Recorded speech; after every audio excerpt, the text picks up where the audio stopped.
Alors une question pour Florent, mais sur laquelle vous pouvez rebondir, Oui. Geoffroy, c'est le facteur humain. On revient là-dessus, c'est ce que disait Bernard Blier dans un vieux film des années 50, ce putain de facteur humain, pour reprendre son expression, c'est la clé pour réussir, que ce soit l'optimisation des coûts ou la réorganisation d'une entreprise.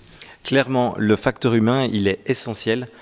Pour réussir l'optimisation des coûts, ce n'est pas l'exercice de simplement quelques poignées de managers, c'est l'ensemble de l'organisation qui doit vraiment travailler et faire l'effort pour y arriver. C'est ce que j'expliquais, c'est vraiment la communication. Pour en revenir sur la digitalisation, je pense que réellement, il faut voir ça comme quelque chose de... C'est une évolution. Je vais prendre notre cas personnel, le cas de Bridgewater. Donc nous, on exerce une activité de conseil et on s'adresse aux grandes entreprises sur un modèle au résultat. Ça veut dire que nous sommes rémunérés en fonction des résultats qu'on fait réaliser dans l'entreprise. Depuis des années, on avait des demandes d'entreprises plus petites, de PME, de TPE, pour pouvoir les aider à justement mieux optimiser leurs achats. Mais notre modèle n'était pas rentable. La rentabilité de notre modèle no cure no pay, donc de rémunération résultat, ne peut s'appliquer efficacement sur des entreprises où les coûts sont trop petits. Donc du coup, il y a 2 ans, on a réfléchi à la manière dont notre activité de conseil pouvait être digitalisée. Et cette digitalisation, elle nous prépare à l'avenir.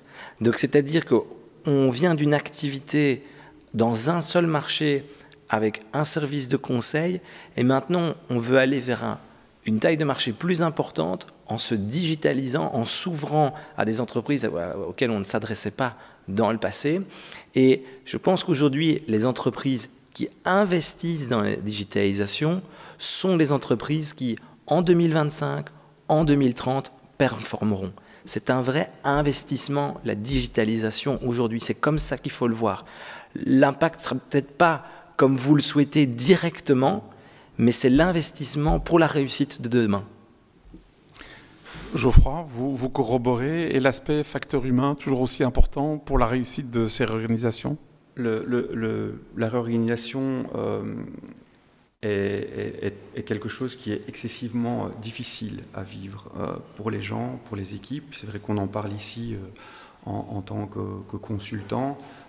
Eh bien, en tant que dirigeant d'entreprise, en tant qu'entrepreneur, c'est quelque chose qui est excessivement compliqué à vivre. C'est pas marrant. Et c'est pour ça que cette complexité, finalement, quand on vit une crise, je dirais que la priorité va être de mettre le focus, de garder cette activité la plus simple possible. Keep it simple and smart, KISS, hein, un principe aussi bien connu. J'ai tendance à conseiller de se fixer 3 priorités, 3 piliers, de ne plus en décoller. Si on vit une situation compliquée, eh bien, il faut commencer par la simplifier. L'autre élément, c'est qu'on a une crise, il faut comprendre ce qui se passe dans son organisation, ce qui se passe dans ses finances. J'évolue dans un marché, est-ce que les règles du jeu ont changé, comment cette situation impacte mes concurrents, mes fournisseurs, quelle innovation je peux mettre en place. Ça sont des éléments importants.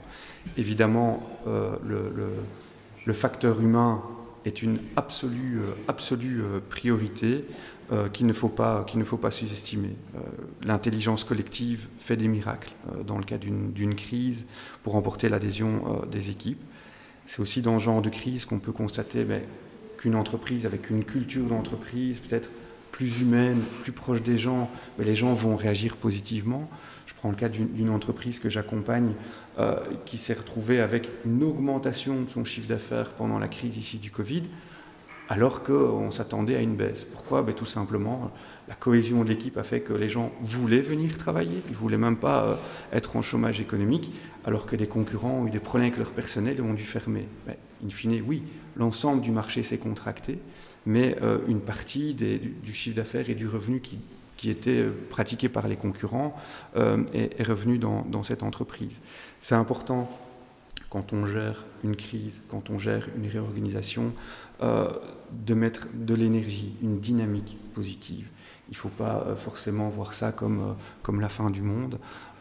Quand les choses vont mieux, mais les gens peuvent repasser à temps plein, revenir dans l'entreprise s'ils sont partis à un moment.